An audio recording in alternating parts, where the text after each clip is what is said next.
بسم الله الرحمن الرحيم. ألف لام ميم. تلك آيات الكتاب الحكيم هدى ورحمة للمحسنين الذين يقيمون الصلاة ويؤتون الزكاة وهم بالآخرة هم يوقنون أولئك على هدى من ربهم وأولئك هم المفلحون. ومن الناس من يشتري لهو الحديث ليضل عن سبيل الله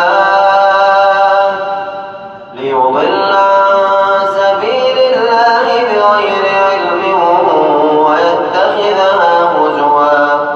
أولئك لهم عذاب مهين. وإذا تتلى عليه آياتنا ولى مستكبرا كأن لم يسمعها كأن في أذنيه وقرا فبشره بعذاب أليم. إن الذين آمنوا وعملوا الصالحات لهم جنات النعيم خالدين فيها وعد الله حقا وهو العزيز الحكيم. خلق السماوات بغير عمد ترونها وألقى في الأرض رواسي أن تميد بكم وبث فيها من كل دابة وأنزلنا من السماء ماء فأنبتنا فيها من كل زوج كريم. هذا خلق الله فأروني ماذا خلق الذين من دونه بل الظالمون في ضلال مبين. ولقد آتينا لقمان الحكمة أن اشكر لله ومن يشكر فإنما يشكر لنفسه ومن كفر فإن الله غني حميد. وإذ قال لقمان لابنه وهو يعظه يا بني لا تشرك بالله إن الشرك لظلم عظيم. ووصينا الإنسان بوالديه حملته أمه وهنا على وهن وفصاله في عامين أن اشكر لي ولوالديك إلي المصير. وإن جاهداك على أن تشرك بي ما ليس لك به علم فلا تطعهما وصاحبهما في الدنيا معروفا واتبع سبيل من أناب إلي ثم إلي مرجعكم فأنبئكم بما كنتم تعملون. يا بني إنها إن تك مثقال حبة من خردل فتكن في صخرة أو في السماوات أو في الأرض يأت بها الله إن الله لطيف خبير. يا بني أقم الصلاة وأمر بالمعروف وانه عن المنكر واصبر على ما أصابك إن ذلك من عزم الأمور. ولا تصعر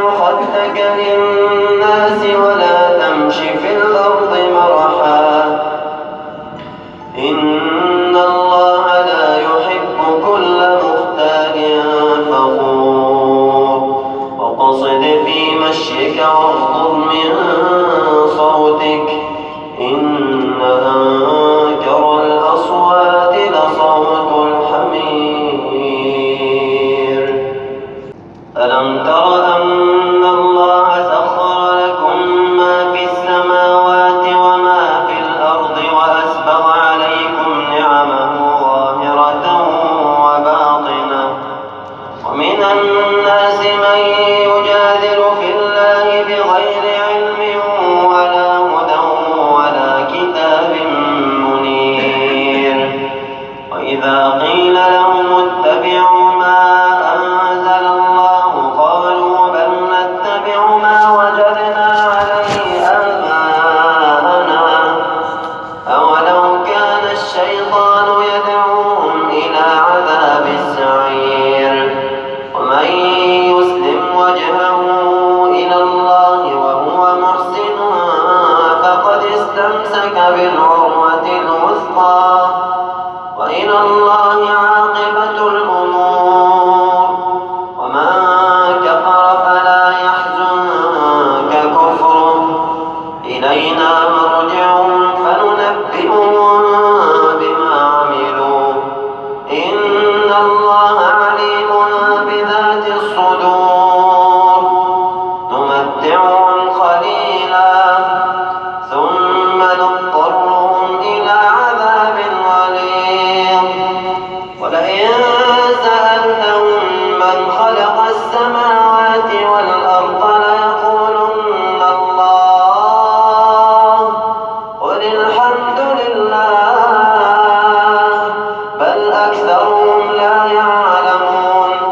لله ما في السماوات والأرض إن الله هو الغني الحميد ولو أن ما في الأرض من شجرة أقلام والبحر يمده من بعده 7 أبحر ما نفدت كلمات الله إن الله عزيز حكيم ما خلقكم ولا بعثكم إلا كنفس واحدة إن الله سميع بصير ألم تر أن الله يولج الليل في النهار ويولج النهار في الليل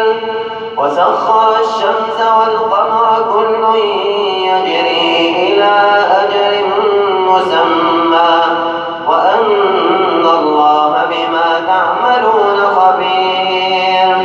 ذلك بأن الله هو الحق وأن ما يدعون من دونه الباطل وأن الله هو العلي الكبير ألم تر أن الفلك تجري في البحر بنعمة الله ليريكم من آياته إن في ذلك لآيات لكل صبار شكور وإذا غشيهم موج كالظلل دعوا الله مخلصين له الدين فلما نجاهم إلى البر فمنهم مقتصد وما يجحد بآياتنا إلا كل ختار كفور يا أيها الناس اتقوا ربكم واخشوا يوما لا يجزي والد عن ولده ولا مولود هو جاز عن والده شيئا إن وعد الله حق فلا تغرنكم الحياة الدنيا ولا يغرنكم